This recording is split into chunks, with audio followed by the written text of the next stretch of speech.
সপ্তম অধ্যায় জ্ঞান বিজ্ঞান যুগ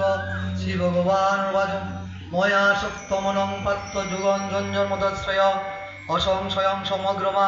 যথা গ্রীষ্মশীতচ্ছনম ওম তৎসৎ স্বাহা বিজ্ঞানং বৎসমস্য সদা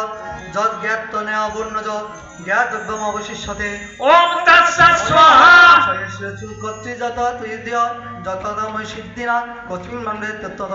ওম তৎসৎ স্বাহা ভূমি আপন বায়ু খং মন বুদ্ধিরেব চ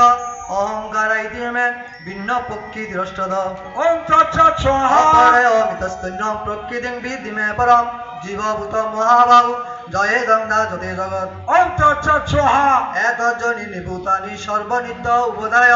অহং কৃষ্ণ সজগত প্রভবব্যস্তত ওম তৎসৎ স্বাহা পরতরং নান্য চিন্তিস্তি ধনঞ্জয় ময়ি সর্বমিদং ভুক্তং সূত্রে মণিগণাইব ওম তৎসৎ স্বাহা